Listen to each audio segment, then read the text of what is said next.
My name is Annie Grossman, and I'm a dog trainer. I'm the owner and co-founder of School for the Dogs, a dog training center located in Manhattan's East Village. School for the dogs, for the dogs. School for the dogs, for the dogs. On this podcast, I talk about dog training, interview industry experts, discuss pet trends, answer questions, and try to communicate my love for all things related to behavioral science. Thanks a lot for listening. I think this podcast will help make you the best possible human best friend any dog could ask for.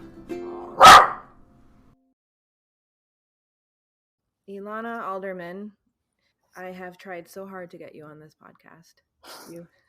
You know how hard I've tried. So, God, I don't even know where to start because you are such a dynamic person who I also happen to love very much. Honey. But why don't you just introduce yourself, and then maybe we can kind of go chronologically. Why don't you introduce yourself by whatever title you would currently give yourself in your life?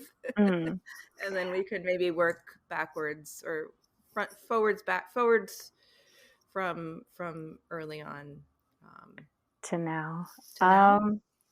Okay, yeah. The title I would give myself professionally would probably be animal behavior consultant. Or I at parties I say I'm a dog trainer. It's just so much simpler. And I like to work with any species of animals, including humans. So everything to do with behavior and how it works and how we can change the way people or animals feel in a given situation. That's what really fascinates me. Let's see, what else were you asking me? How did I? I can say that you came into my life, I guess it was before the fire. It was before the fire. It was back when because I remember you came to School for the Dogs when it was in my living room. Yes. And yes. I think at that point you were thinking about doing Karen Pryor Academy, and you moving upstate, and you came in to just talk to me a little bit about it. Little did I know what a force you were. So it must have been like 2013, 2012. Yeah, 2013, 12, yeah, something like that.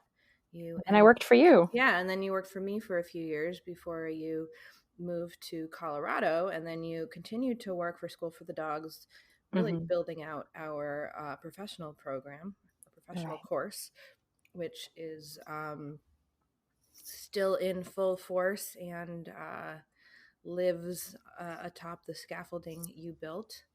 And of course, I know that you still occasionally train animals in Colorado. And I should also mention that when there was this massive fire in my apartment / at School for the Dogs, when it was in my apartment, you took my cat.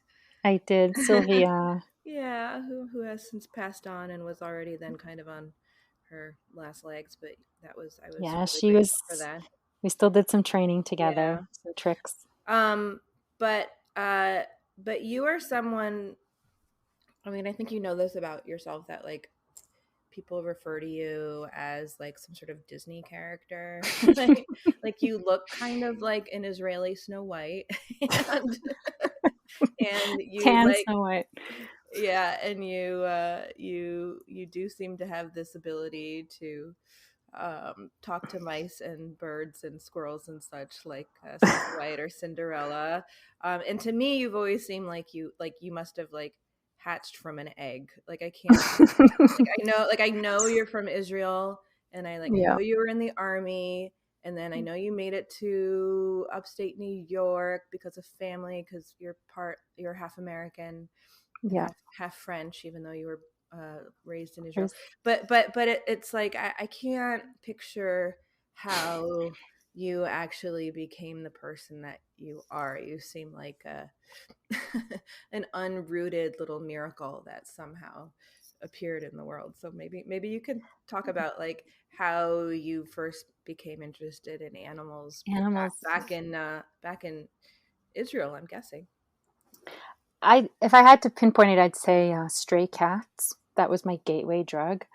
But maybe even before that, maybe insects.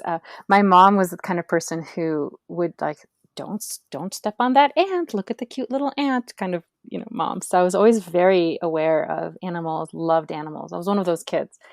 And stray cats was how I think I learned my first behavior lesson, because on Shabbat, on Saturday, no school. I lived further away from my friends. I could sort of walk to some friends sometimes, but most of the time I would just roam by myself at a really young age. I know I did it at 7 and 8 and 9 and 10, and I would just spend all day long roaming the streets and looking at bugs and looking for cats. I was obsessed with cats.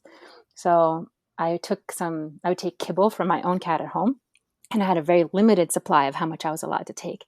And so each little toss of a kibble cost me something. I had to be really careful on how I used it. So I try to lure the cats to just not be so far away from me. I'm talking about real feral cats, not the kind that are used to people and meow and come over to you, like the kind that if they see you approach, they'll hide. So I would use what I know now to be negative reinforcement and positive reinforcement and toss my treats. And the big victory was if I could eventually, after several weeks, get a certain cat to let me touch it. Like that was what my child ape mind wanted to do the most. Just like pet you. So I did a lot of that, a lot of hours and hours of observation of stray cats and any animal really that I could see. But I didn't know that animal behavior was a profession, or that dog training was a profession even. The only dog training thing that I knew of was really harsh corrective, military type or police dog. And that was just not going to be something I could see myself doing. I just didn't know it existed. And you had a cat, but you never had a dog growing up. To this day, I have never owned a dog. I've helped hundreds of people with their dogs. I've done board and trains where I spend even up to 2 weeks with people's dogs. I've lived in homes where other people's dogs were, but I've never actually owned my own dog, which is crazy. Well, which did you go to college first, or you went to the army first, right? First was the army. And did you work with animals in any capacity in the army? No, I didn't. I was essentially a welfare worker, kind of a military welfare worker, but on an Air Force base in the south in Israel. Then you came to New York, upstate, right, to go to college? Yeah, via Norway, I did a little stint as an au pair for a severely autistic cousin, really. My aunt married a Norwegian man whose 18-year-old was very severely, autistic. And so they could hire an au pair for him. And so they hired me, and I did that for 6 months.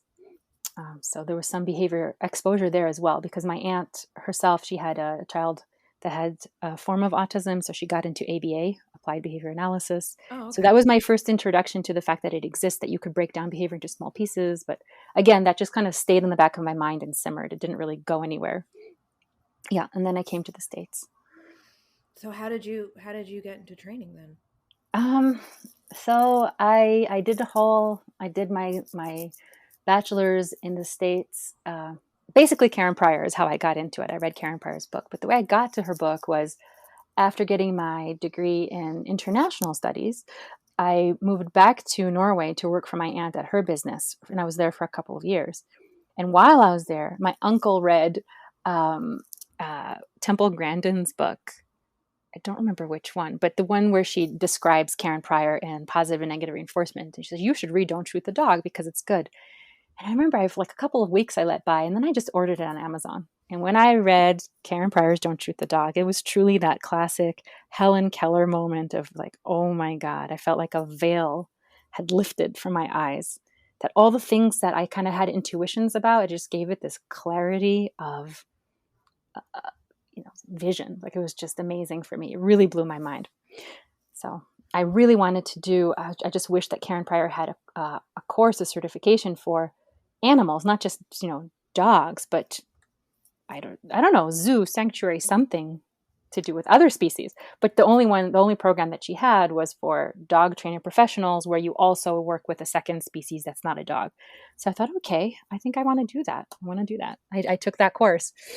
For someone who doesn't know what Don't Shoot the Dog is, how would you describe that book and what in it spoke to you?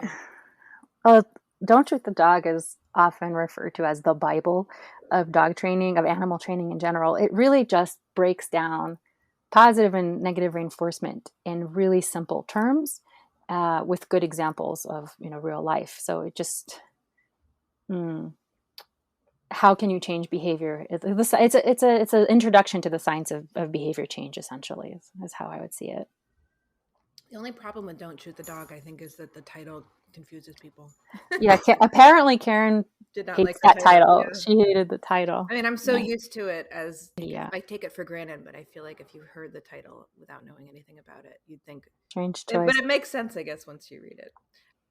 So I met you right before you started Karen Pryor Academy. Had you done any animal training then, really, before that point?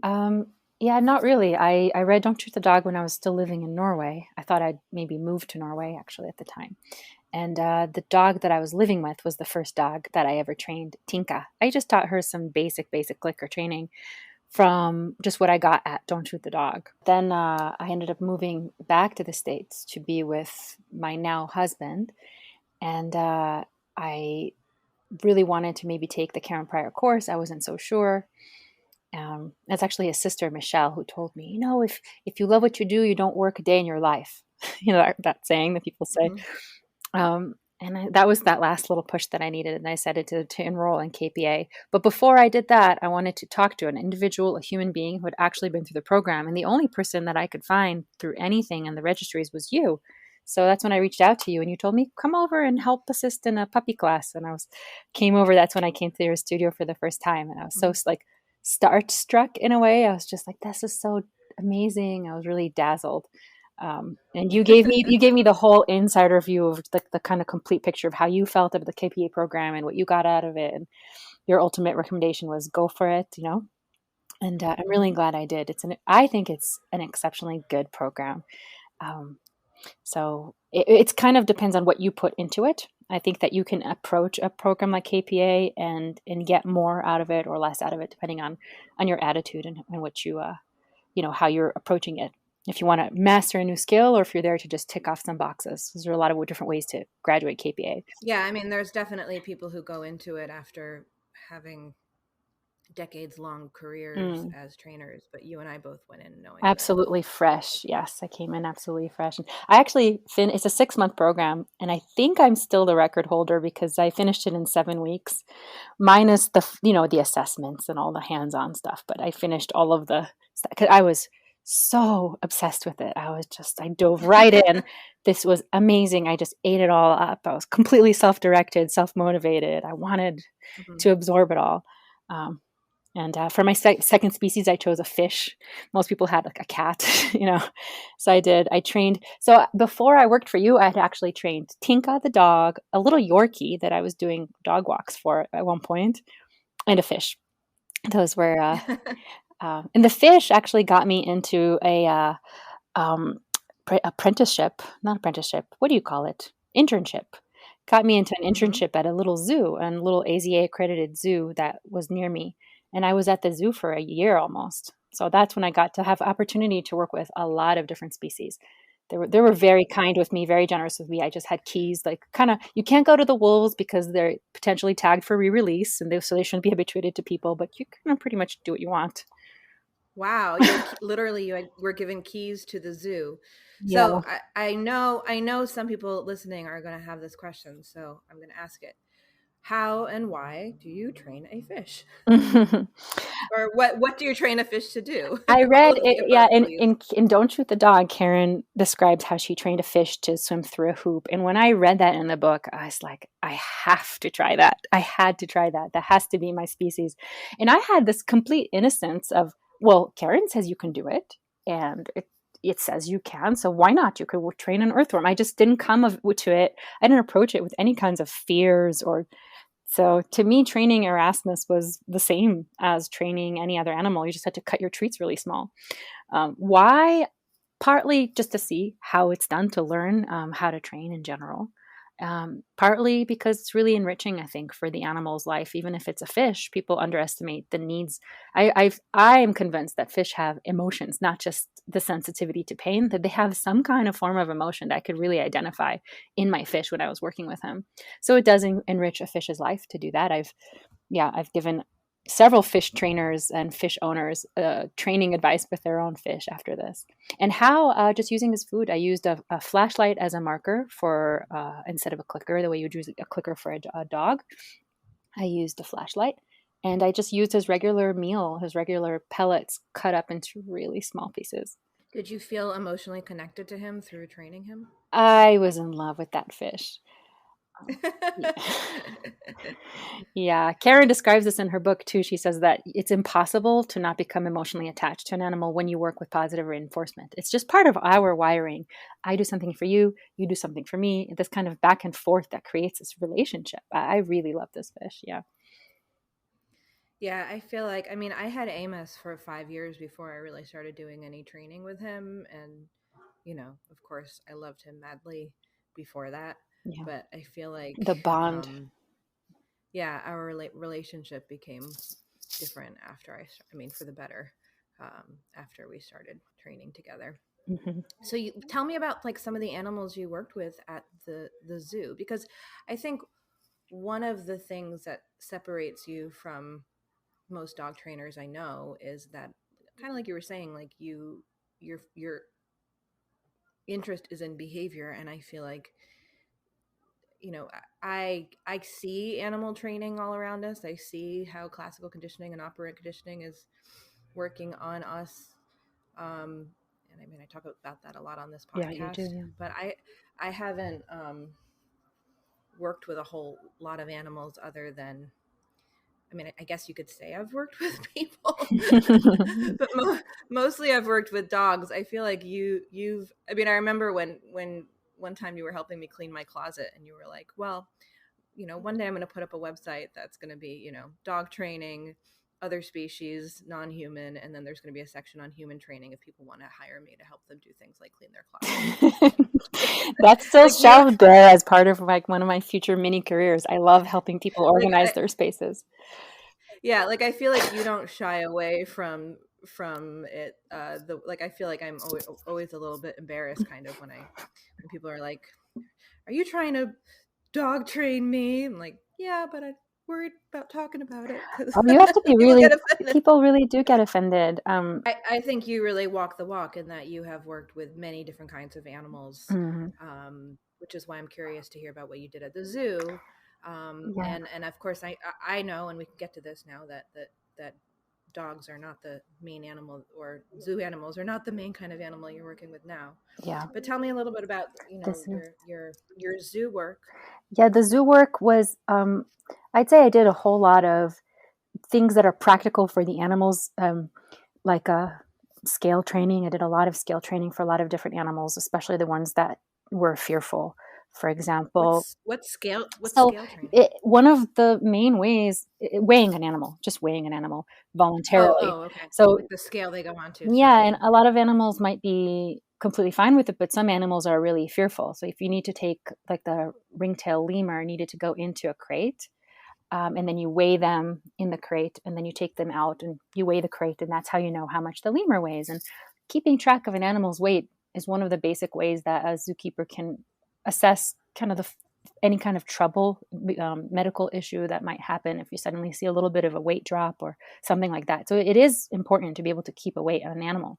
So there were, the ringtail lemur was at one point really afraid, refused to get into the crate, and I did that. They had a guanaco, that's a type of a wild version of a llama, and he didn't. You couldn't touch him, you couldn't approach him, and they'd never had a weight on him. So I thought, I love a challenge, and I used my feral cat strategies, including as well as the Karen Pryor stuff I learned, and I was able to get him into the barn to get weighed, and I was able to touch him and pet him after some training.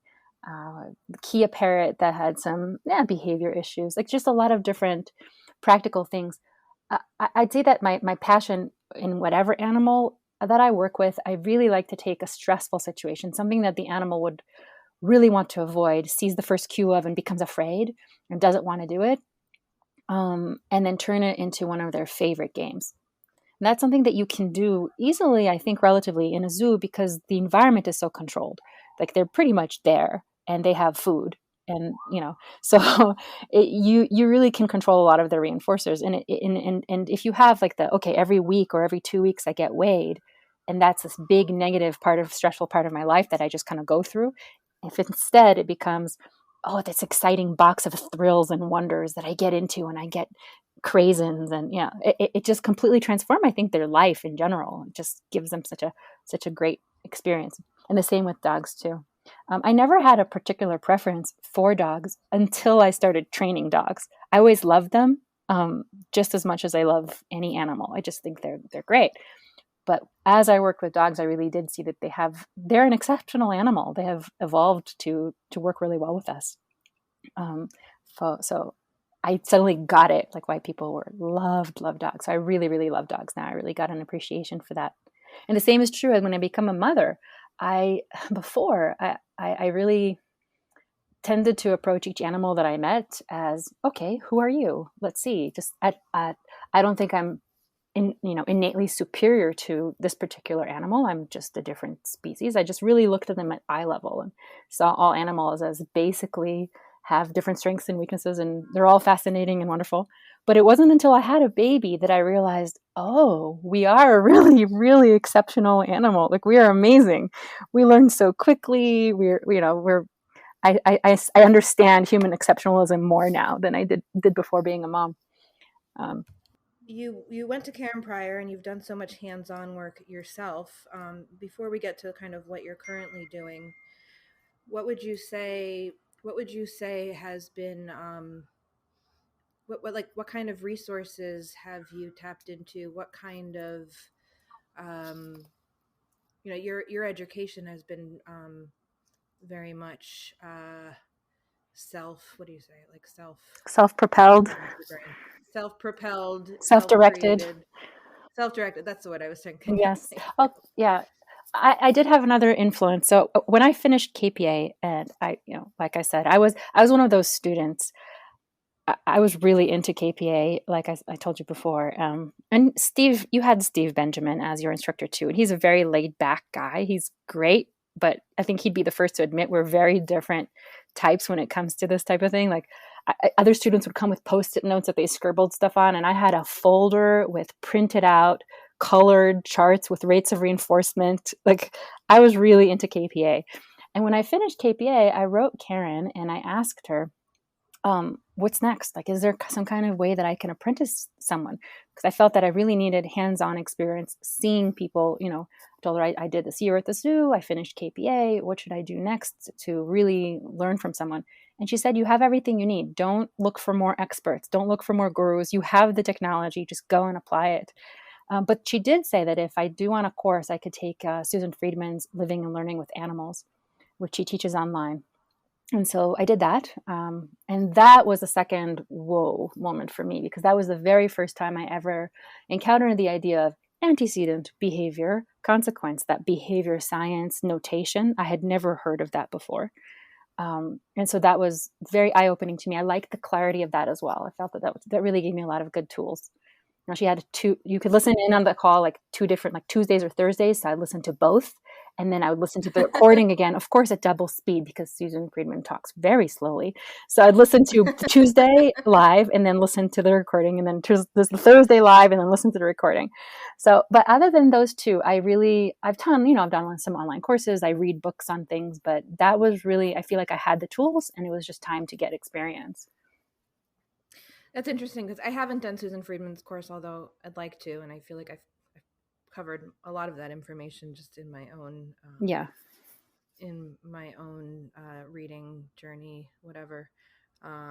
But I sort of felt similarly after KPA, like especially about like apprenticing or figuring out like, okay, well, I understand this now, but like, how do I actually, I guess two things. One, I felt like, how do I actually do this? Because I mean, one of really the only criticisms I have of KPA is like, you don't really, at least when I was doing it, which was a while ago now, like feel like I got a whole lot of time actually watching other people work with Right. clients. I would agree with that.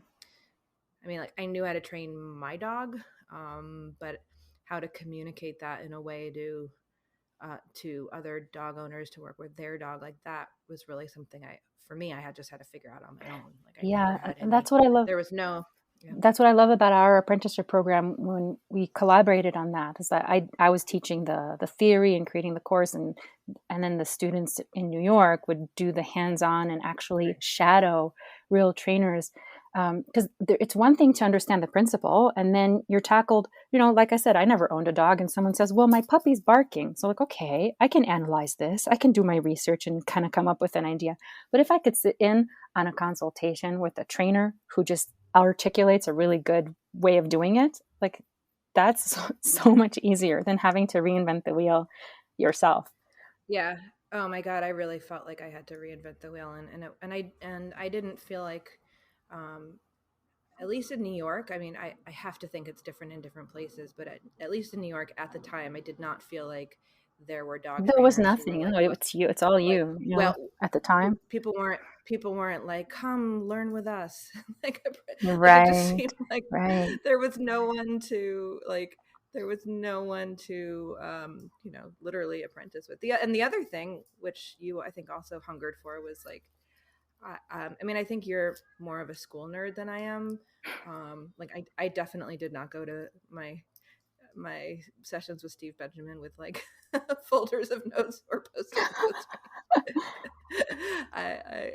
Not my style, but I felt like I left sort of feeling like, okay, I want more of the nerdy stuff. Like I want more, Yeah. More like I want to rigorous and know kind of more. bite. Yeah. Just because a lot of the reading and for KPA was, it was kind of like highlighting like the most important things you needed to know. Yes.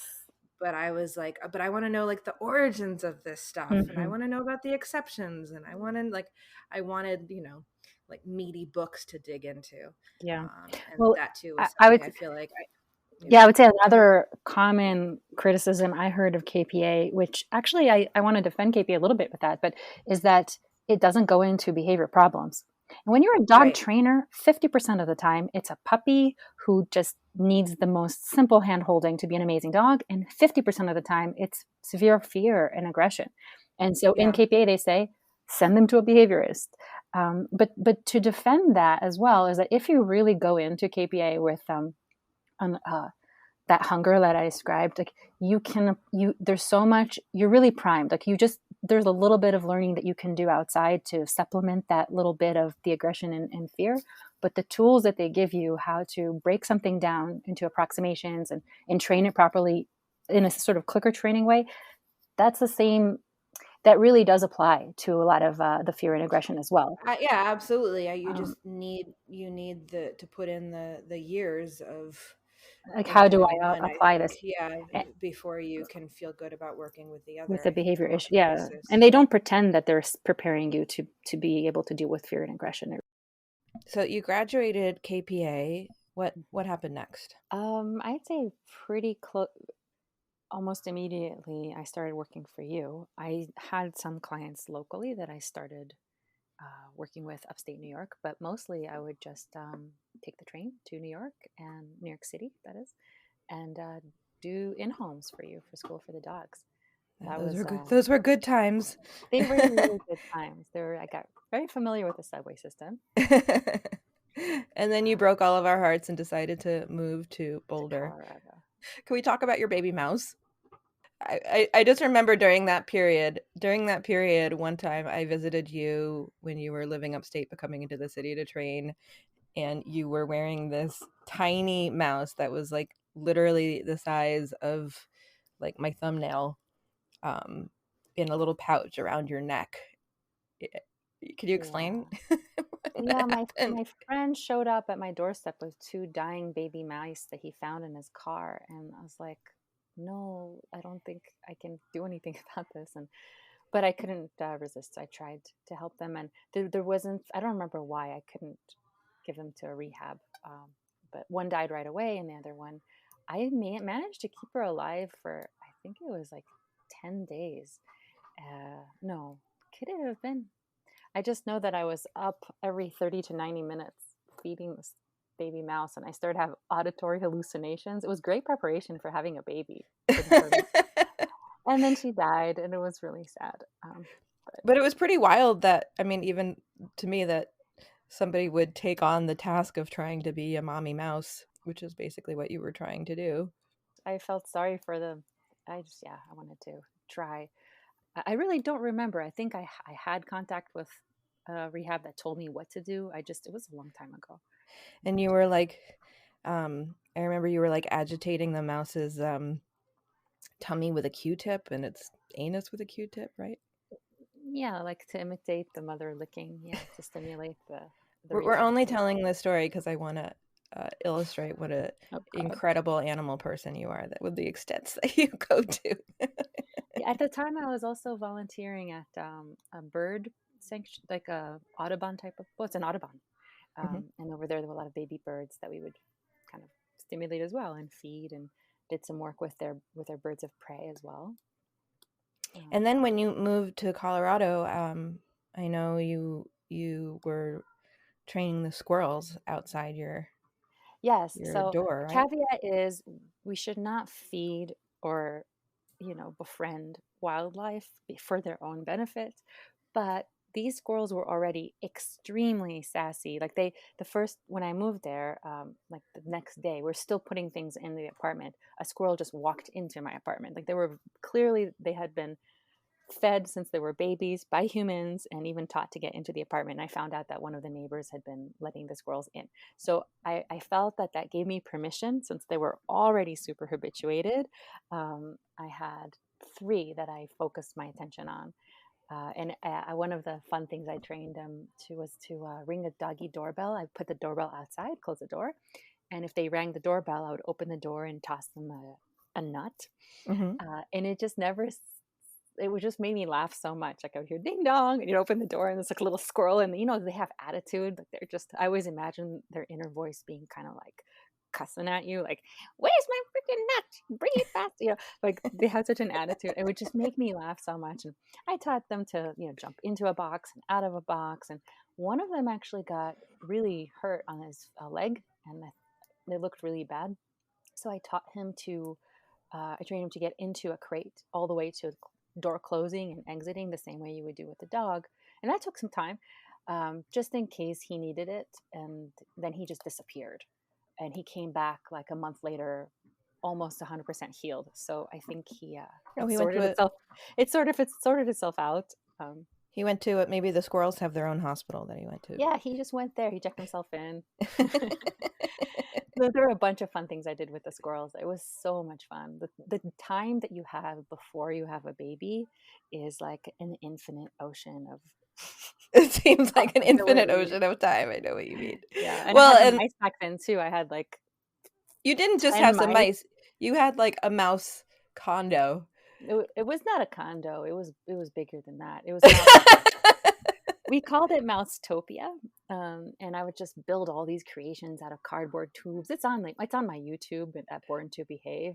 Like you could still dig back and see it. And it was the thing with pet mice is like people buy them for their kids, and because they're so docile in a lot of ways. Like they won't bite you unless they're absolutely thinking that you're going to kill them, because they're very fearful animals. And so people give them to their kids and then they pet them and kind of scare them, I think. But I just loved observing them. So I created this big, I don't know what you would call it.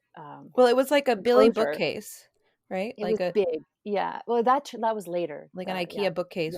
Yes. Oh, that was later? Because I remember you had this IKEA bookshelf, and like every shelf was like its own floor of a building. Yes, with holes in between, and yes, passageways. They had went through several iterations, and before it was just kind of essentially like a closet. And so every week, really, or sometimes it was every 3 weeks, depending on how many mice I had, I'd just take everything out and put new. So I'd save all my toilet paper rolls and build things with hot glue gun, and then you just watch them. And every day I'd put like different treats all around the enclosure so that they could really forage and use their bodies. And it was really, really fun to observe and watch them. I wanted to train them. I just was working so much. I I didn't really make that happen. I taught a couple of them to station or come when called, but I really didn't do a whole lot of training that I'd wanted to. So you worked with squirrels and mice in Boulder, and also goats, no? Yes, yep. When I first moved to Boulder, there was one of those, new to Boulder things, and I met Becca, who's the farm director at the Boulder JCC um, goat co-op. And I started, I wasn't interested in being a part of a goat co-op. I didn't really want the goat milk, but I started training there.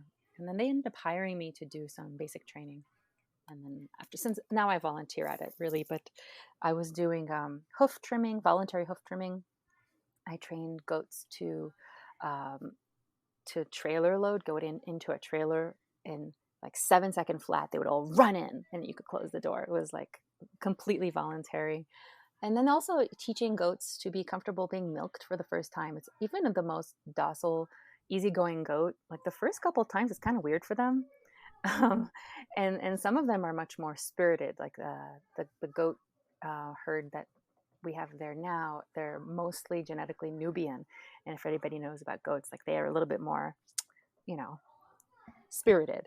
I don't know what that means. It just Genetically means Nubian. Nubians are much more.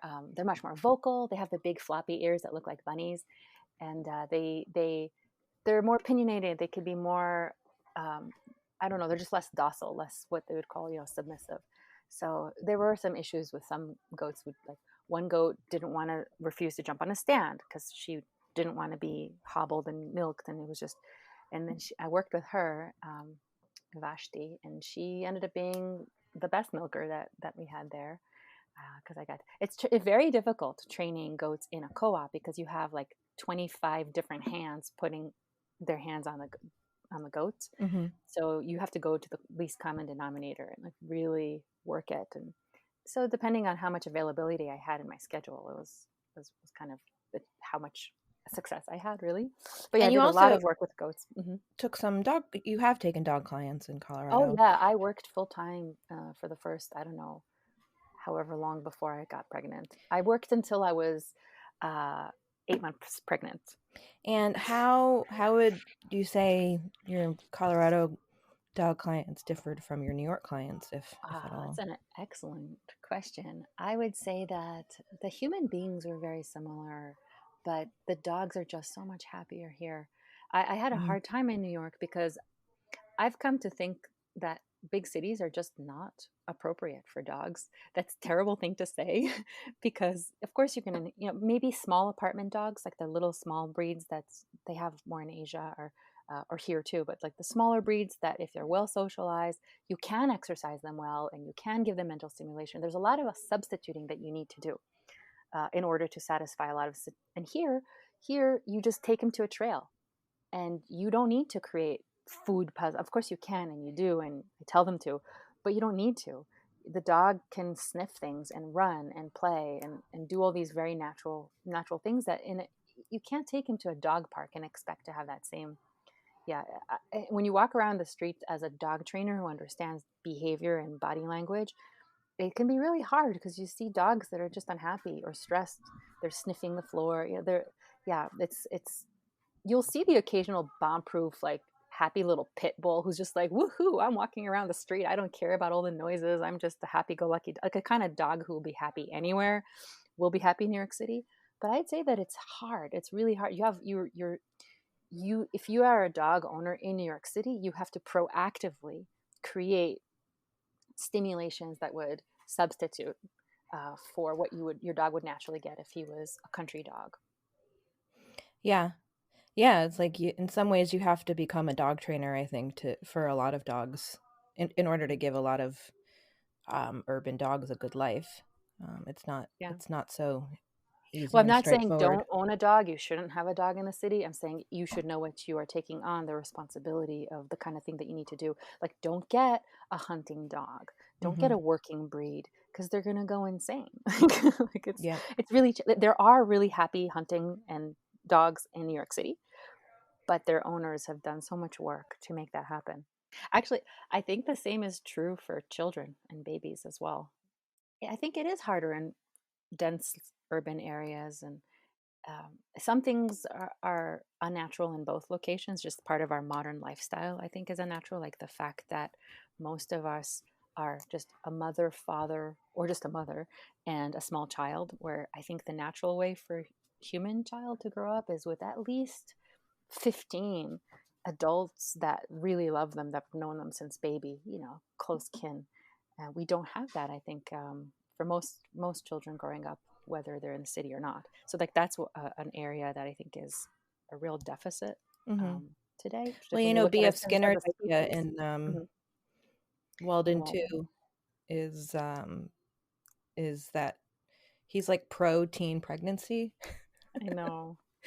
Like, but the argument, which is interesting, is if like we didn't judge it and every 15-year-old coupled up and had a baby, then that baby's grandparents would be 30 and their great grandparents would be 45 and their great great grandparents would be 60, and there'd be so many people invested in that child's welfare and happiness and there to like care and help. Whereas now, like, if you're like me and you wait till basically you're 40 to have kids, and Yeah. the Physically grandparents aren't you're necessarily around that long, and the great grandparents forget it. I think that it is better to have children much younger, but we are in a time of culturally where you can't afford to do that. Most people don't have the means to do that. Right. It's like Well, I go mean, things get would your have to be, career first and get yeah, things would have to be set up very differently, I guess. Would probably won't happen in our lifetimes. But I Well, mean, if it was set up that, you could have a child at 15 and it would basically be the responsibility of your parents to deal with the child. yeah, well that's to address like the emotional, social needs of a child. Like I really look at child raising. Like, it's the way I see child raising is super informed by my behavior and animal experience. Like you bring your history with you everywhere that you go. Like that's just my bias and my Yeah, of angle course. Well, and my so perspective. you had Aton 2.5 years ago, which I Hmm. know exactly because it was 1 month after I had Magnolia. Yes. Um, and it's been interesting for me as a dog trainer to watch you parent Aton, because I feel like you epitomize like the dog trainer, or I should really say animal trainer approach to parenting, using positive reinforcement and successive approximations, and go to lengths that honestly I feel like I haven't gone to, partially just because I'm like running a business Yeah. where you've been able to give it more time. So yeah, talk to me about what it was like sort of starting out with this new tiny animal to take care of. It Did you I guess did you think from the get-go like this is going to be kind of like um animal training that I've done for yeah, work, except in my own home with my own child? Or I wasn't sure what to expect. I just kind of kept an open mind and was hoping that some of my experience would come in handy. I was surprised how much it applied and how handy it was. And you look at a baby and even a toddler who's pre-verbal, up to that, it's very similar, because you need to be able to correctly read their body language and listen to them in a way that's nonverbal.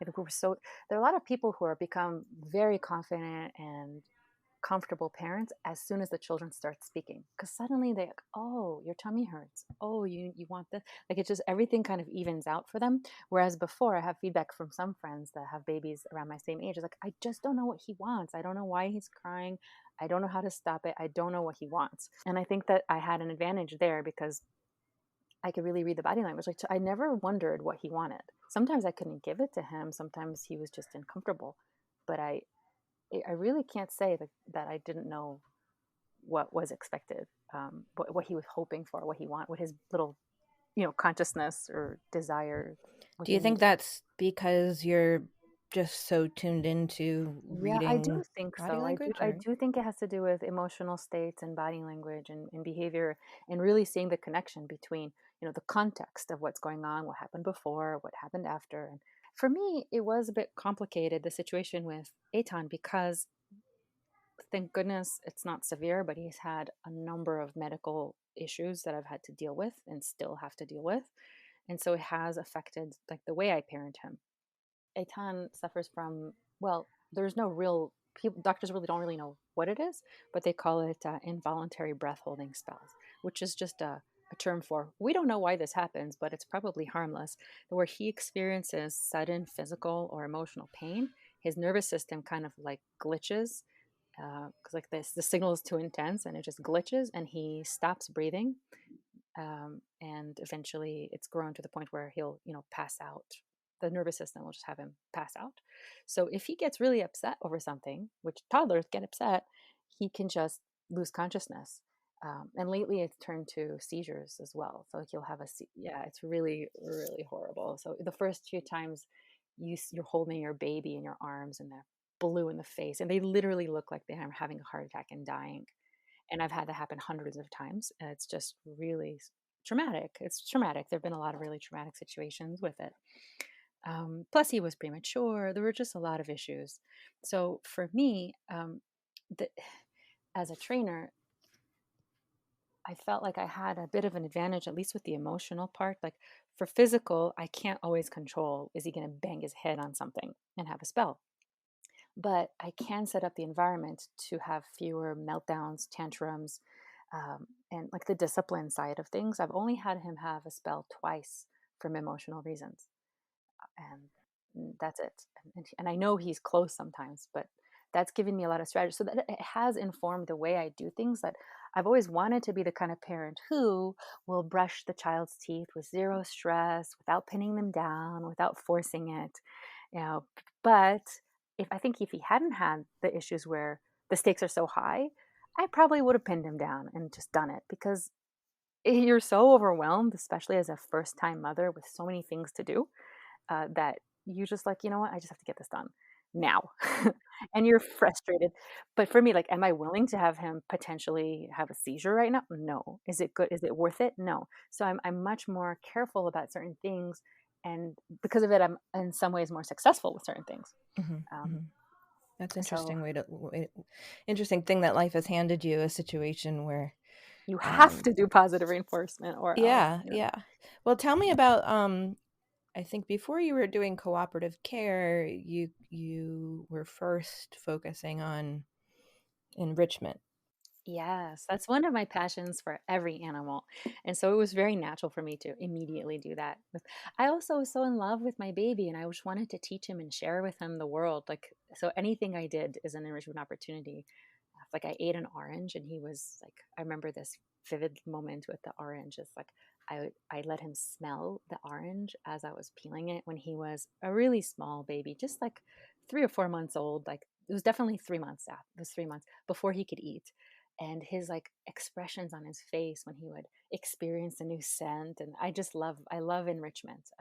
I think we can define enrichment somewhat, but I like to think of enrichment as providing species appropriate stimulus that can result in first natural development and also natural behaviors that that particular species would normally experience for a normal development and just for a normal life. So if you're looking at a dog, like a dog would naturally have, I guess, two main ways of having enrichment. One is to forage for food on his own, which is sniffing, searching, solving problems, digging, working in order to get food. And then the other one would be how to get my human to give me food. Since they co-evolved with us, figuring out how to get my person to give me a piece of a sandwich, I think that's actually an evolved kind of need. And I like to use that as, if you were doing some clicker training or trick training or something like that with your dog and you're giving him tiny pieces of food, that is actually a strong mental enrichment for your dog because they've kind of evolved to try and get that from you. So, so when I look at a dog, how do I enrich a dog's life? Who is in an apartment in a city? I try to create those kind of stimulations, food puzzles and food searches and clicker training, and all of those things are there to substitute for what a dog would naturally just live your normal life, living in some village or some nomadic situation. This is what your dog would normally do. So you kind of And the same thing, I think, with a baby or a child, like there's social needs, definitely, that we kind of touched on. So I'm really trying to have him have exposure and, create relationships with people of all ages, not just babies his age, but, watching social interaction, creating social bonds. But then physical stuff. They love to forage. Little kids love to forage. They love to pick things and sort things. And so we had food puzzles. I know you did that with Magnolia too, where you just kind of create food puzzles for him. Um, and I think for a baby human, like they love. At first, it's observing. So while I everything I did in my life, I just usually would just wore him so he could see what I was doing. So he loved to watch me cook. And then as he got older, he participated in the cooking. Like he would crack the egg, he would beat something. So all of these things, the kind of apprenticeship type of learning that children love. Like I was sweeping the floor, I got him a little broom, and he would sweep the floor. He loves physical. I find that as it's enriching. It's kind of an enrichment.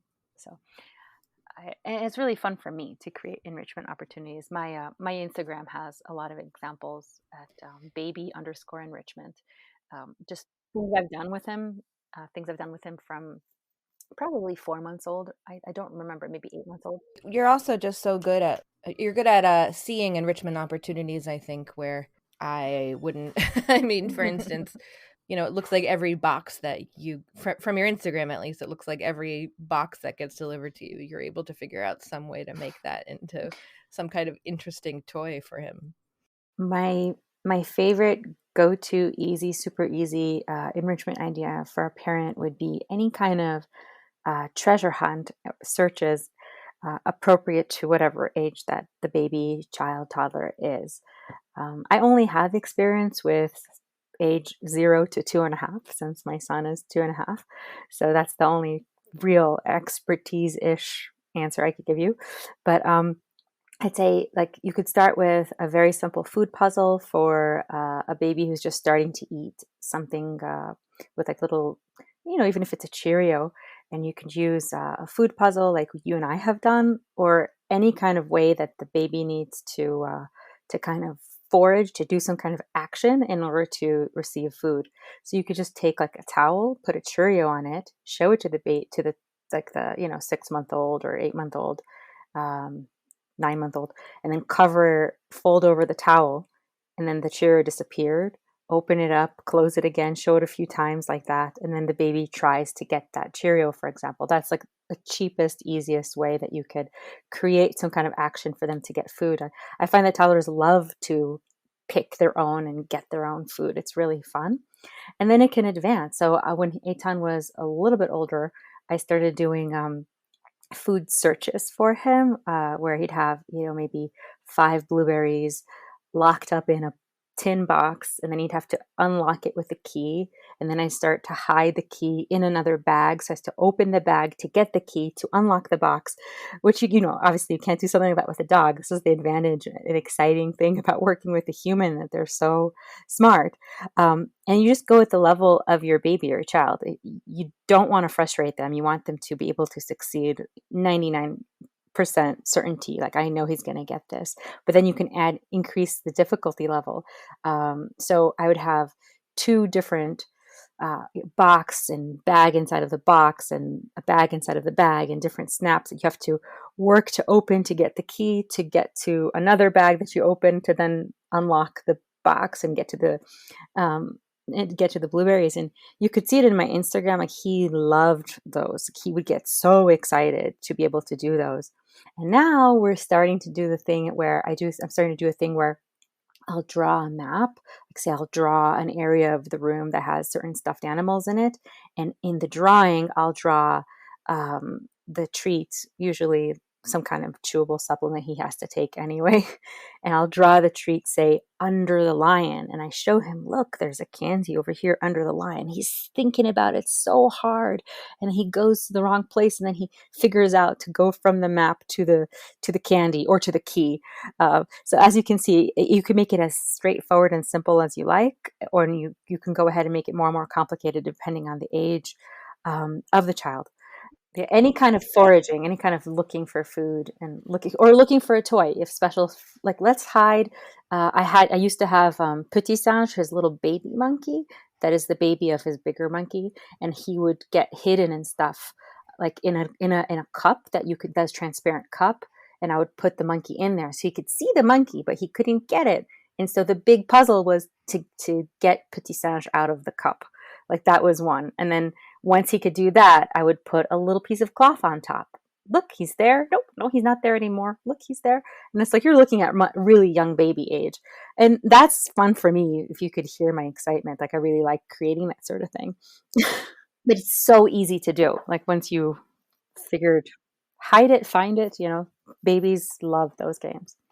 Yeah, I think a lot of like the dog puzzle toys, the work to eat toys could really be marketed towards to toddlers. We need to create a new version that's baby safe and baby appropriate, like because we both have used a number of food puzzles, and when I would take out those food puzzles, oh man, I bought them brand new. They didn't have any dog saliva on them or anything, and I would put say 3 or 4 on the floor with Cheerios, blueberries, if I needed to just keep him contained while I was making breakfast for him. I just didn't want to wear him that day or for whatever reason, and so it would keep him busy. Also before lunch, if he was getting a little bit too hungry close to lunch and I didn't plan my day right, I would plop 3 or 4 on the floor and he would be really excited looking for just a small amount of food that wouldn't spoil his appetite, but he could manipulate and move the wedges. And yeah, I really like those when he was very small. I delight in creating ways that I think that one of the mistakes we sometimes make as modern parents is we just let kids, like, here's a toy, you go play. I'm going to do my grown up thing because I have to get my grown up thing done. And when I'm done, so they kind of separate. And I'd say, okay, I have to do my grown up thing, which is I need to do the laundry. Instead of doing the laundry in 5 minutes, I'll do the laundry in 15 minutes with him for the first 30 times that I do it. And then he loses interest in it. So he may wander off now and do something else. But getting the kids involved in your actual, just slowing down and letting him get involved in what I'm actually doing is, I don't know. I think that that's something that we don't always think to do. Any quick enrichment ideas you can give to busy working parents like me who want to be better at being engaged with their child? I find it hard sometimes when it's just the two of us, me and Magnolia, as she's a toddler. I mean, she's so sweet and she's so much fun. But I do often have this feeling of we're animals that are meant to be in groups and she should be with other kids and I should have other adults around. And I actually find I do feel like I'm more engaged and have more fun with her often when it's not just the two of us. Mm-hmm. Like when there is one other kid over or one other adult there, whether it's my husband or a friend or whatever. I agree with you, and I think that multi-generation is what a child needs around them. Like they need that child that's 2 years older and that's 6 years older and the granny and everybody. We always want to think, they need more kids. Let's put them more kids, and they can't really learn good social skills from a 2-year-old who doesn't have good social skills yet, who's also learning. Mm-hmm. You end up kind of with this, you have a lot of classrooms like that, both in daycare, preschool, school, where it's just a bunch of kids the same age and they adapt to each other and they learn from each other. Like they're each other's main social group, but they're learning from, immature creatures how to be mature. So I really think there's so much value in having them be in a multi-generational situation. Like when you're a playground and you see a group, sometimes there are families like that are out there. It's like I always, encourage him. He kind of joins those groups. But yeah, to answer your question about a quick enrichment that you could do with a child, with your one-on-one, I think the first thing to do is put your own phone away. Like truly put your phone away. Disconnect completely, because when you and then just be there. Like you don't need to come up with something cool. Like they just want to connect with you, and that is, if you're looking at a modern working parent who has limited resources, you don't have a whole lot of time just being together, then when you're the enrichment. You're good. You don't need to bring any toys to the equation. now people are worrying so much about screen time with their toddlers. Like my kid watches too much TV. Like worry about your own screen time when you have your child next to you. Put your phone fully away, and then just kind of yes and them, like improv. It's like they're there and they want to climb on you. They want to hide. Like the kids are pretty easy to play with. Like it's peekaboo, it's tickles, it's pretend. Like just go with the flow. And then when you're really present, you will play. Like I, I another one of my mental mottos that I always tell myself is, how can I enjoy my child today? Instead of, oh, like I've had mornings when I was just so exhausted, a difficult night's sleep, especially when he's younger. And it's like, how do I face the day today? Like I'm just so burnt out today. And then I would take a moment and say, okay, how can I enjoy my beautiful baby today? How can I enjoy him? And then the answer was kind of come to me. And sometimes it means cancel the plans that you made and just be there, play at home, whatever that means. But children, I think, they want to be enjoyed and they need to be enjoyed. So if you're kind of, I'm doing this to be a good mom, I'm going to tick off the box of play with child. I need to do this. It's my duty. You're not going to do as good of a you're not going to enjoy it. They're not going to enjoy it as much as if you're like, when do I enjoy my child best? Do I want to just take him outside together? Is that something I really enjoy? Like, how can I connect? Do I want to have him sit on my lap and play with a book? Like, find ways that you enjoy, I think. Huh. So sort of almost take a more selfish approach, thinking about like what you will enjoy in order to bring that to your time with your kid.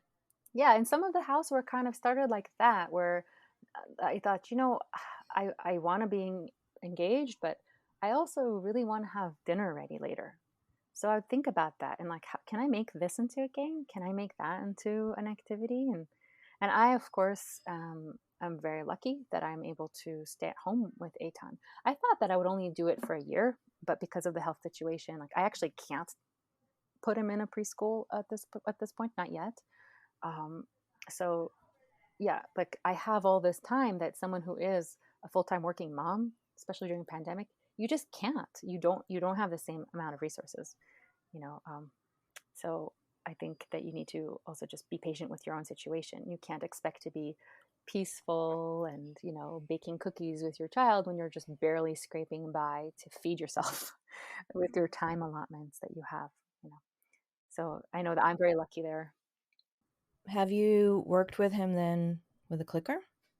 I have, not as much as I would want to, but I did find the clicker to be really useful when he was absolutely not verbal, because I needed to train him for, well, I didn't need to train him, but I chose to train him. He had to do an EKG, where it's not very invasive. You just take the shirt off and glue really a bunch of stickers and then attach electrodes to that while being restrained in my lap. So it's not a very challenging behavior. I found actually training the nasal spray a lot more difficult. That's why I made a blog post about how to train the nasal spray with your toddler. But I still had to do that because he was only one, and it would have been really stressful for him, and it could have triggered a spell. Also, why am I? What is happening to me here? So I did use a clicker for that, and I'm so glad I did. And I do want to make a point also, that I barely did any training, even though I am a trainer. The day-to-day life just like sweeps you by like a big wave, and you're just swept by. And working on medical behaviors is not something that it was something I kind of put off or didn't really want to deal with. And yet the little bit that I did do made such a huge difference for his experience, whether it's at the dentist or the EKG or going to the pediatrician, getting vaccinated, all those little things. Like the little bit of training that I did get done has given me, I think, such a big improvement in his experience that that's what kind of brings me the passion to try and create or get started creating a blog to share those methods with other parents. Tell me about training him for the EKG stuff. I just started with restraint on the lap, and I used food. I used treats, like mini chocolate chips was a really good one, and I would kind of restrain him and let him go, and restrain him, put the chocolate chip, let him go. then he would come to me. He always came to me. If he wanted to leave, he was allowed to leave at any point. Did you give And it some kind of cue? no, No? not well, just the situational cue of being on my arms and kind of Mm-hmm. maybe I would tap my lap. And then I started using stickers, like easy to stickers, and put regular stickers. He likes stickers. So I'd let him explore the stickers, and then I would put the sticker on him, and I would put a sticker and treat him, sticker, treat him, and then it was done. The EKG was mostly restraint, and then taking off, the shirts off, restraint, stickers, and then slowly add duration to it. Mm-hmm. And at first you could see some of the early videos. I have them all on my Instagram. If you dig back enough, you could see that the duration was shorter in the beginning. Like he couldn't do longer, and I was able to get him to be just relaxed with it. I also used his monkey Papa Singe, and we would put stickers on Papa Singe and restrain Papa Singe. There are a lot of things that you could never. It didn't initially occur to me to do it because I'm used to animals who don't care about their stuffed animals, but yeah, I was able to do some modeling and pretend, or have him do it to me, and then I do it to him, so it's mutual. I think that children, babies, they really don't like it if you were doing something to them that is removing away their choice and removing away their freedom. Like there's a natural resistance to that. So by doing it more of an interactive back and forth, you do it to me, and now I do it to you, then it's okay. It's easier for them to accept it emotionally. The you do it and then I do it thing is something so different than working with dogs, though, isn't it? It really is very different. What are some of your other like highlights of what you're calling child cooperative care? That's your website, right? The toothbrushing and teaching nasal spray, because it's something that kids really don't like, and he really, really needed it. And now we do it every day. He needs allergy medication up his nose, so we do that every day. And I'm so grateful. What are your tips on that? Because I haven't tried that with Magnolia since she was quite little, but it did not go over very well. Oh yeah. You can maybe you could put in the show notes the link to the teaching totally. the toddler to tolerate nasal spray, because I have all my tips in there. But for nasal spray, I started it out where you put the nozzle in the nose, but you don't actually spray. You're just reinforcing that. First seeing the nasal spray bottle, and then slowly approximating the nose in. And every like 10th or so insertion does result in a spray. And then, you just kind of break it down, reward it. And I also incorporated it with Eitan song. We have a song in Hebrew where about the little bunny that forgot to close the door and got a cold. And now he has a cold, and so he sneezes. And in the moment of la la la, hapchi, la la la, hapchi. Oh, that's so funny for an 8-month-old, the sneezing. And so I would do it to myself with the nasal spray, and then hapchi, and do it to his dad, and do it to him. So it was a bit more of a game, like get him in that playful mood, more of a goofy mood. That was a good one. And the trouble with a lot of medical things, but definitely with nasal spray, is that first of all, it's never fully trained, because there's something inherently unpleasant about having something up your nose. And then also I had to force it. Like I didn't have, okay, here you go. You have 6 months, or you have 3 weeks, whatever it is, to train this the way you would want to in an ideal world. But what if after day 3, I actually have to put the nasal spray in so that he can breathe that night? Right. Because I have to. And so your training constantly gets sabotaged by real life coming in. And what if in the time in between when you needed it, you just avoided doing any of the training because you don't want to think about those things. You want to have fun and go do things. And then all of a sudden you need it the next day. That's my life. Like I really haven't done like the training that I want to get done. So I just created a difference between a fun consent type of situation versus, I'm sorry, I'm going to do this to you now. So you know the difference. So I would sometimes pin him down and put the nasal spray in because he couldn't breathe. I had to do it. And it was heartbreaking for me. It was hard.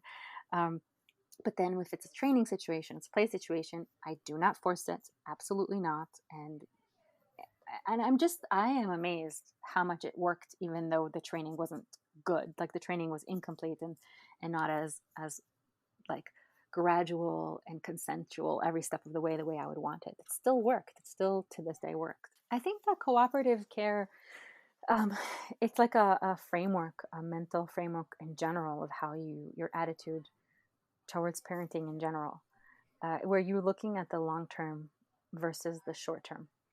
Mm-hmm. So like even if he was a very, very small baby, there I'm always waiting to see the feedback from the baby. I'm not just doing things to you. I'm listening also. So if I was gonna dress him, I would kind of wait for him to push his arm through himself, or if I was interacting with him and making him laugh, I would pay attention to his eye contact. So if he was like disengaging and looking to the side for a minute, I Mm-hmm. would just wait. I would wait 10 seconds, 30 seconds. And then when he re engaged and gave me eye contact, I would continue. And that gives him control over the stimulation. Because sometimes we're very stimulating with our baby talk and our woo, you know. So a baby goes from giggling to all of a sudden he's crying and you don't know why. And I can see the situation like, oh, he gave you several cues here. He turned his head away and you continued with the, you know, baby talk, like the intensity. And it was just too much for that baby, for Mm-hmm. example. And I think that is part of cooperation. It's listening to, are you okay with this? This is good.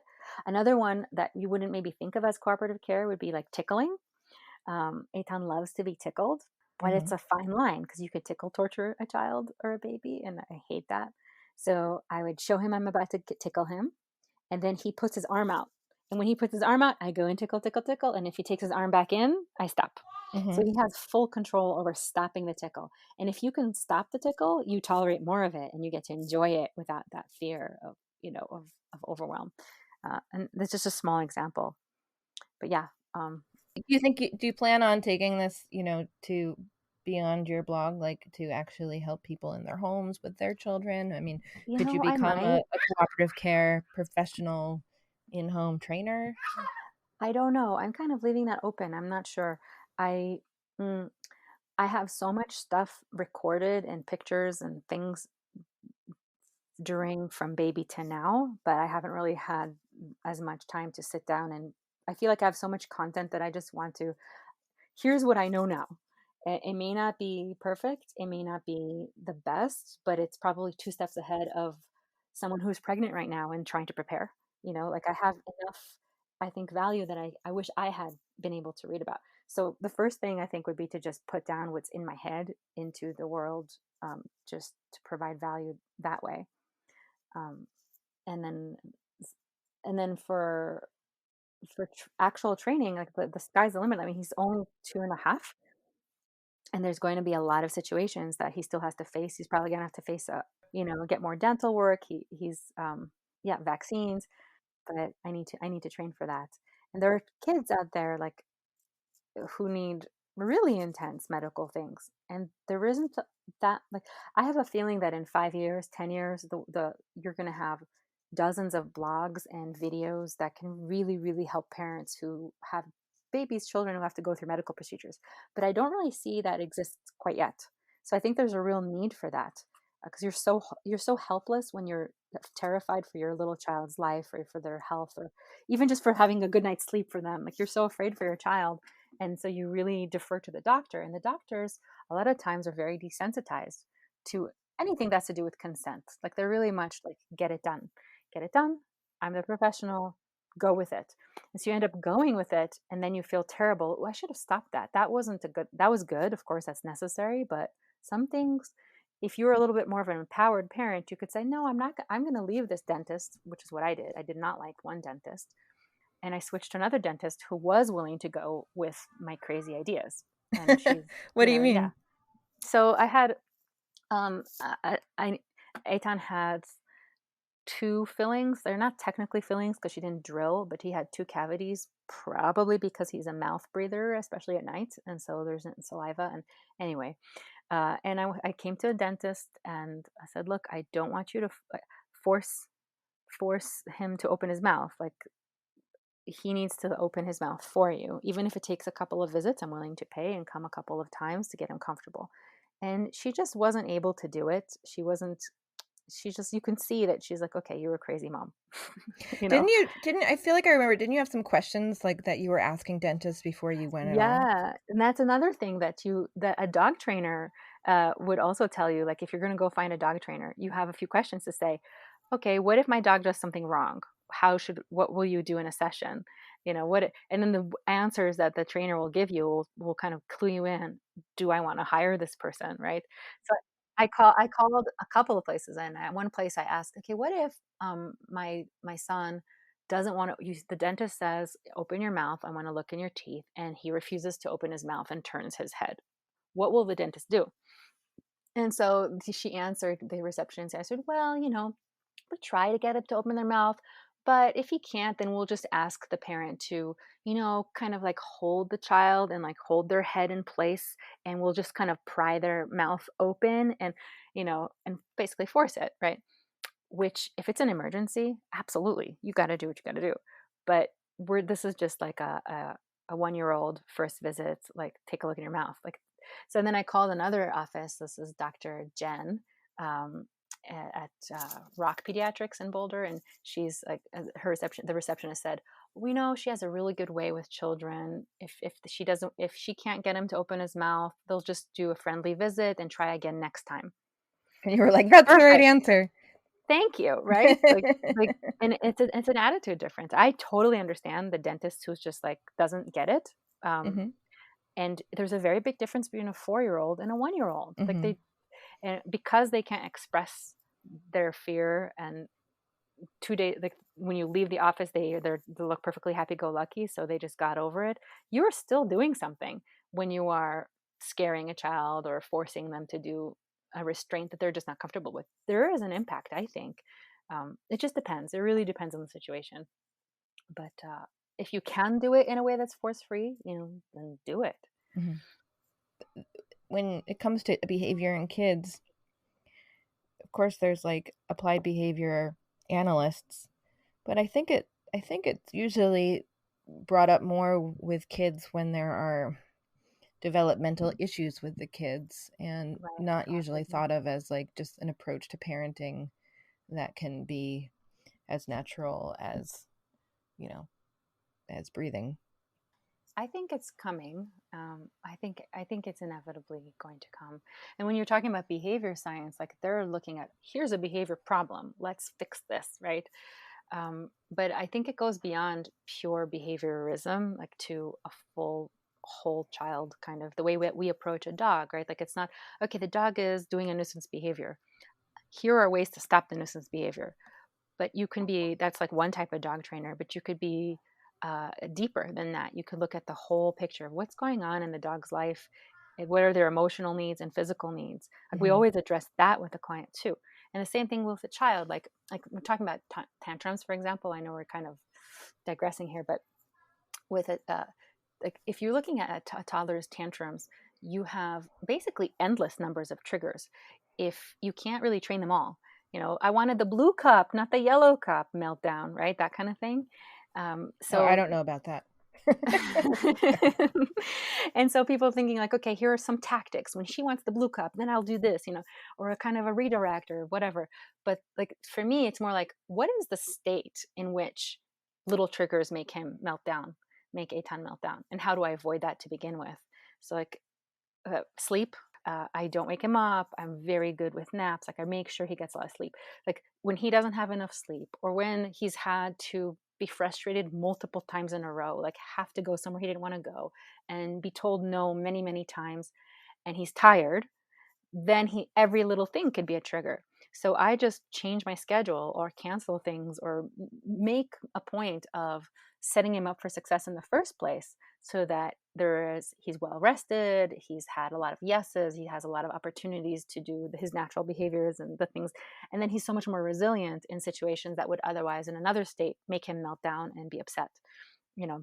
So I think that that's also a behavior, like a dog trainer's perspective on having a child, is like, setting them up for success is such a big part of our training when we work with animals.